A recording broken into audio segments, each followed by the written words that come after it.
దర్శన్ శరణ్యని పక్కకు తీసుకుని వచ్చి తన మీద ఎంతగానో మండిపడుతూ ఉంటాడు. నువ్వు అసలు నా జీవితంలోనే ఉండకూడదని చెప్తే నువ్వు మాత్రం నా పక్కన కూర్చొని పూజ చేసి ఏం సాధించాలనుకుంటున్నావో అందరి ముందు నన్ను ఒక చేతకని వాళ్ళలాగా ముద్ర వేశావు. సంసారానికి పనికిరాని వాడిని చేశావు. మళ్ళీ ఏ ఉద్దేశంతో నా జీవితంలోకి వద్దామనుకుంటున్నావు అని చెప్పి దర్శన్ శరణ్యని నిందిస్తూ ఉంటాడు. నాకు మనశ్శాంతి లేకుండా చేద్దామనే కదా నువ్వు అనుకుంటున్నావని చెప్పి దర్శన్ అంటూ ఉంటే, అయ్యో లేదండి, నేను ఎప్పుడూ కూడా అలా అనుకోలేదు. ఎప్పుడు నేను మీ సంతోషాన్ని కోరుకున్నాను అని చెప్పి శరణ్య అంటూ ఉంటుంది. పచ్చి అబద్ధాలు ఆడుతున్నావు. నిజంగా నా సంతోషాన్ని కోరుకున్న దానివే అయితే నేను ఎప్పుడు మా ఇంట్లో అడుగు పెట్టొద్దని చెప్పాను. ఆ రోజు నువ్వు మళ్ళీ నా జీవితంలోకి రాకుండా ఉండేదానివి. ఇలా పూజ వంకతో మళ్ళీ నా జీవితంలోకి వద్దామనుకునే దానివే కాదు అని చెప్పి దర్శన్, నువ్విక నా సంతోషం గురించి ఏమాత్రం ఆలోచించవని, నేను చెప్పిన దానికి అంగీకరించవని నాకు అర్థమైపోయింది. అందుకే నా సంతోషం నేను చూసుకున్నాను. బాగా ఆలోచించి ఒక నిర్ణయానికి వచ్చాను. ఇదిగో డివోర్స్ పేపర్స్ అని చెప్పి అలా శరణ్య చేతిలో డివోర్స్ పేపర్స్ పెట్టబోతూ ఉండగా ఇక అప్పుడే అక్కడికి సమీర వస్తుంది. దర్శన్ని చూసిన సమీర ఒక్కసారిగా షాక్ అవుతుంది. ఇక దర్శన్ కూడా తను చూసింది కళ నిజమా అని చెప్పి అలా కళ్ళు నులుముకొని సమీర వైపు చూసేసరికి తను అక్కడ నుండి మాయమైపోతుంది. ఇక దర్శన్ తనని చూసేయడంతో సమీర కంగారు పడిపోతూ గుడిలోనే ఒక చోట దాక్కుని ఉంటుంది. దర్శన్ సమీర కోసం అని చెప్పి పరిగెత్తుకుంటూ వెళ్తూ ఉంటాడు. ఏమండి, ఏమైందండి, ఎందుకు అలా పరిగెడుతున్నారు అని చెప్పి శరణ్య ఎంతగానో టెన్షన్ పడిపోతూ ఉంటుంది. దర్శన్ సమీర కోసం వెతుకుతూ, సమీరని నేను ఇక్కడే చూశాను, డెఫినెట్గా తను సమీరనే, తను చనిపోయింది కదా, మరి చనిపోయిన సమీర మళ్ళీ గుడికి ఎలా వచ్చింది? ఇదంతా నా భ్రమణ, లేదంటే సమీర లాగా వేరే అమ్మాయి గుడికి వచ్చిందా అని చెప్పి దర్శన్ ఇక తనకు ఏమీ అర్థం కాక జుట్టు పీక్కుంటూ ఉంటే, మరో పక్క సమీర పక్కకు వచ్చిన తర్వాత అనన్యకి ఫోన్ చేస్తుంది. సమీర టెన్షన్ పడుతూ అనన్యకి ఫోన్ చేసిన తర్వాత, ఏంటి ఇలా ఫోన్ చేసావు అని చెప్పి అనన్య అడుగుతూ ఉంటే, నా వల్ల ఒక పొరపాటు జరిగిపోయింది. శ్రీరామనవమి సందర్భంగా నేను గుడికి వచ్చాను. ఇక్కడ అనుకోకుండా దర్శన్ నన్ను చూసేశాడు. ఇప్పుడు ఏం చేయాలో నాకు అర్థం కావడం లేదు అని చెప్పి సమీర అంటూ ఉంటుంది. దాంతో అనన్య, ఒక 1 వీక్ పాటు హౌస్ అరెస్ట్లో ఉండమని నేను నీకు చెప్పాను కదా, ఇప్పుడిప్పుడే దర్శన్ మనసులో శరణ్య పైన ద్వేషాన్ని నింపాను.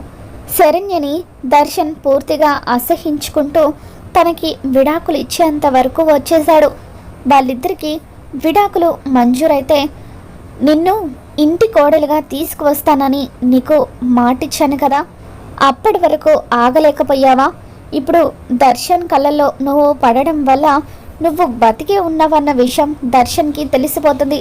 మనం ఆడిన నాటకం బయటపడిపోతే అప్పుడు ఆ శరణ్య మళ్ళీ దర్శన్కి దగ్గరవుతుంది. నువ్వు అనుకున్నది, నేను అనుకున్నది ఎప్పటికీ కూడా సాధించలేము అని చెప్పి అనన్య సమీరతో అంటూ ఉంటే, అప్పుడు సమీర, ఎలాగైనా సరే దర్శన్ నాకు దక్కాలి, ప్లీజ్ ఇప్పుడు ఏం చేయాలో చెప్పు, నువ్వు చెప్పినట్టుగా చేస్తాను, ఎలాగైనా సరే నా దర్శన్ నాకే సొంతం అవ్వాలి అని చెప్పి అంటూ ఉంటుంది.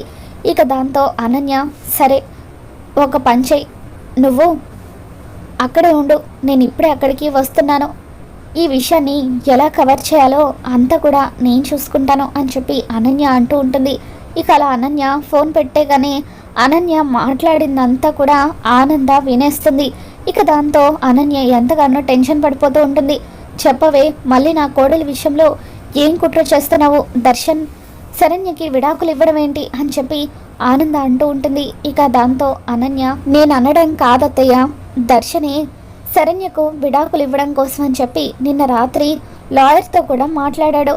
అదంతా కూడా నేను విన్నాను. కొడుకు చేసే ప్రతి పని మీకు తెలుసని మీరు అనుకుంటున్నారు, అది మీ అమాయకత్వం, కానీ మీకు తెలియకుండా మీ కొడుకు చాలానే చేస్తున్నాడు అని చెప్పి అనన్య అంటూ ఉంటుంది. మీరు కోరుకున్న ఉమ్మడి కుటుంబం త్వరలోనే ముక్కలైపోతుంది. మీ కోడలి స్థానానికి నేను రాబోతున్నాను అని చెప్పి అనన్య అంటూ ఉంటుంది. ఇక దాంతో ఆనంద ఒక్కసారిగా అనన్య చెంప పగలగొడుతూ, ఎప్పటికీ నువ్వు అనుకున్నది జరగనివ్వను, నా కోడలుగా ఎప్పటికీ శరణ్యనే ఉంటుంది, నా తర్వాత బాధ్యతలు తీసుకునేది శరణ్య మాత్రమే. శరణ్యని నేను ఒకటి చేస్తాను అని చెప్పి ఆనంద అనన్యకి వార్నింగ్ ఇస్తూ ఉంటుంది.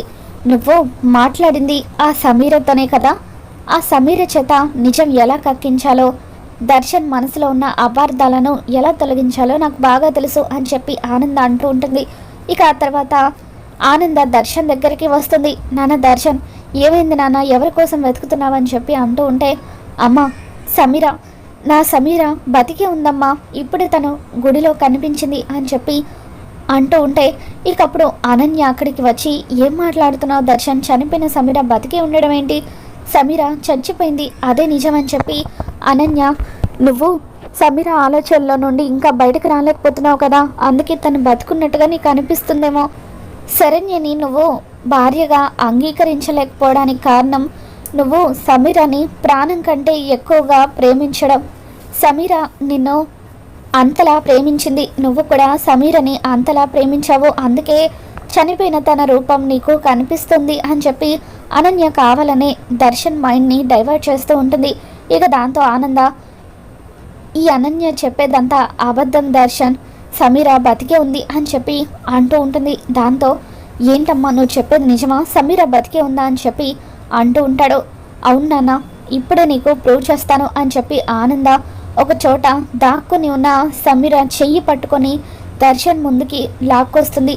అలా సమీర 2 చెంపలు కూడా వాయిస్తూ, చెప్పవే చెప్పు, చనిపోయినట్టుగా నువ్వు ఎందుకు నాటకం ఆడావు చెప్పు, నా కోడల్ని నా కొడుకు దృష్టిలో చెడ్డదాన్ని చేయడానికా, తన వల్లే మీరిద్దరూ విడిపోయారని అనుకోవడానికా అని చెప్పి అలా ఆనంద సమీర 2 చెంపలు కూడా వాయిస్తూ ఉంటే, అప్పుడు సమీర ఆనంద కాళ్ళ మీద పడి, నన్ను క్షమించండి మేడం, నేను ఇదంతా కావాలని చేయలేదు, దర్శన్ని నేను ప్రాణం కంటే ఎక్కువగా ప్రేమించాను, అంత సులువుగా దర్శన్ని నేను వదులుకోవాలనుకోలేదు. అప్పుడే అనన్య నా దగ్గరికి వచ్చింది, తను చెప్పినట్టుగా నాటకం ఆడితే అప్పుడు శరణ్య దర్శన్ ఇద్దరు విడిపోతారని, దర్శన్ని నేను పెళ్లి చేసుకోవచ్చని నాకు ఐడియా ఇచ్చింది. దాంతో దర్శన్ని సొంతం చేసుకోవడం కోసమే నేను చనిపోయినట్టుగా నాటకం ఆడాను. దాంతో దర్శన్ శరణ్య వల్లే మేమిద్దరం విడిపోయామని చెప్పి శరణ్య మీద ద్వేషాన్ని పెంచుకున్నాడు. నా చావుకి కారణం శరణ్య అని చెప్పి ఇక అలా తన కోపంతో రగిలిపోతూ నా కోసం శరణ్యకు విడాకులు ఇవ్వడానికి కూడా దర్శన్ సిద్ధపడ్డాడు. ఒక్కసారి శరణ్యకు దర్శన్కి విడాకులు వచ్చేస్తే నేను సంతోషంగా పెళ్లి చేసుకోవచ్చన్న ఆశతోనే ఇదంతా చేశాను అని చెప్పి సమీర చెప్పడంతో ఇప్పుడు అర్థమైందా దర్శన్, ఎవరు నిన్ను నిజాయితీగా ప్రేమించారో, ఈ సమీరది ప్రేమ కాదు స్వార్థం. శరణ్య నిన్ను స్వచ్ఛంగా మనస్ఫూర్తిగా ప్రేమించింది, అందుకే నువ్వు బాధపడుతున్నావని తెలిసి నీ కోసం తను ఇంట్లో నుండి వెళ్ళిపోయింది, ఎన్నో నిందలను అవమానాలను భరించింది. ఇటువంటి గొప్ప భార్య దొరకడం నీ అదృష్టం దర్శన్ అని చెప్పి ఇప్పటికైనా నీ తల్లిగా చెప్తున్నాను విను నాన్న, నీ జీవితంలో ఎటువంటి నిర్ణయం తీసుకోవాలో నాకు బాగా తెలుసు, అందుకే ఏరి కోరి మరి శరణ్య లాంటి అమ్మాయిని నీకు భార్యగా తీసుకుని వచ్చాను. ఇదంతా ఈ గుంటనక్క అనన్య వల్లే జరిగింది. చెల్లెలి కాపురాన్ని స్వయంగా కూల్చేయడానికి శరణ్య రాసిన లెటర్ని మార్చేసి అందులో లేనిపోని పిచ్చి రాతలన్నీ కూడా రాసి శరణ్య రాసినట్టుగా క్రియేట్ చేసి నీకు శరణ్యకు మధ్య దూరాన్ని పెంచిందని చెప్పి ఆనంద్ చెప్పడంతో ఇక అప్పుడు దర్శన్ సమీర చెంప పగలగొడతాడు. ఛీ, నీ మొహం చూడాలంటేనే నాకు అసహ్యంగా ఉంది. ఒకప్పుడు నేను నిన్ను ప్రాణానికి ప్రాణంగా ప్రేమించాను, కానీ నన్ను మోసం చేసి నువ్వు నాకు దగ్గర అవ్వాలని చూసావు. ఏదైనా సహిస్తాను, కానీ మోసాన్ని మాత్రం నేను ఎట్టి పరిస్థితుల్లోనూ సహించను. ఇంకెప్పుడు కూడా నా కంటికి కనిపించకు అని చెప్పి దర్శన్ సమీర చెంప పగలగొట్టి అక్కడి నుండి పంపించేస్తాడు. మరి రాబోతున్న ఎపిసోడ్ ఏం జరగబోతుందో మళ్ళీ మన ఛానల్లో తెలుసుకుందాం. ఈ వీడియో మీకు నచ్చినట్లయితే తప్పకుండా లైక్ చేయండి.